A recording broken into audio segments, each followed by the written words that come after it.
Hi friends, जय Jagannath. Trishila family को आपण मानक स्वागत।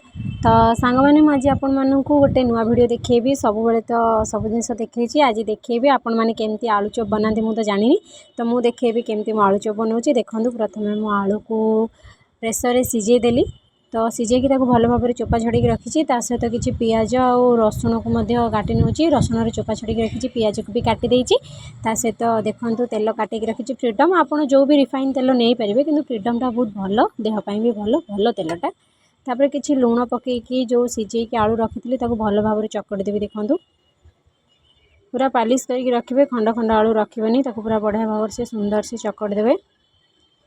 देखो फ्रेंड्स, मोर केते सुंदर भाव में आलूटी चकड़ा हो गोटा गोटा आलू टिके भी नहीं। तो भल भाव में मु आलू को सिझेकी चकड़ देती। ये किसी अदा और रसुण जो काटिक रखी थी, तो अदा को रसुण को भल भाव में मु छेची देवी। ग्राइंडिंग करें आलू चॉप मसला को भल भाव में अदा रसुण को छेची देती। और गुंड पियाज को काटी रखी। सहित जो पियाज काटी थी भल भाव में तेल रे पकई देकी टिके रेड रेड करके भाजिया पर्यंत छाड़देवी। तो पियाज टिके रेड हो आसला बेलू भृषंग पत्र रखी, भृषंग पत्र पकईली। अदा और रसुण को जो छेचिक रखी पेस्ट भाया बनईकी देहरी पकईदेली। किसी काश्मीर रेड मिर्ची आउ किसी चिकेन मसला, ता सहित किसी हल्दी गुंड आउ स्वाद अनुसार लुण तो आलू पकई मसलार आपण इच्छा हेल्ले आप पकईबे, ना ना स्वाद अनुसार पकईबे, ना तो ना ठीक अच्छे चलो। तो से मसला हो आसला बेलू आलू को जो सिझेकी चकड़ी रखी भल भाव में मो मसलार देकी गोलैदेली। देखो मोर आलू सिझा केते सुंदर भाव में आलू मसला कषि हो। तापरे किसी बादाम मटर एक्चुअली पड़िया कथा, कि मोर मन नाला, किसी प्लानिंग भी नाला आलू चॉपर जेहेतु मटर सिझा ही पार नाला कि पतरा ही नाला। से किसी चीना बादाम को मु भल भाव में तेल रे भाजी देती। आ जो कषा आलू को रखी पुणी से चीना बादाम भजार आलू को पकईकी मुझे भल भाव में रखिदे। एबे देखो जो आलू को मसला करके रखी भल भाव में गोल गोल गुड़ा गुड़ा करके रखीदेवी।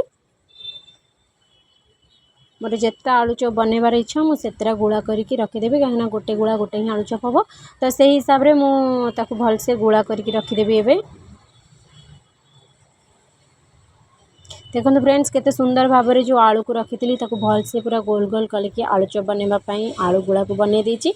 एबे मु आलू चॉप बनवाई मुझे बेसन नेबी। सहित किसी स्वाद अनुसार लुण पानी आ टिके नाकू आपण पकईदेवे बेकिंग सोडा, कहीं ना माने भल लगे टिके नाकू सोडा पकईकी आलू चॉप को जो आलू गुड़ा रखी से आलू गुड़ा को बेसन में गोलैकी मु तेल रे छाणी नेबी। जेतिकी तेल देइथिबे से हिसाब से सेतिकी आपण क्वांटिटी हिसाब से पकेबे, ना तो आलू चॉप ता हिसाब से लगी जिवो। देखंतु भावुची वीडियोटी आपको निश्चिंत मन को छुईबो। वीडियोटी भल लगे आलू चॉप वीडियोटी केमती लगिला निहाती कमेंट माध्यम जनइबे। वीडियोटी भल लगे निश्चिंत लाइक कमेंट सब्सक्राइब शेयर निहाती करेंगे।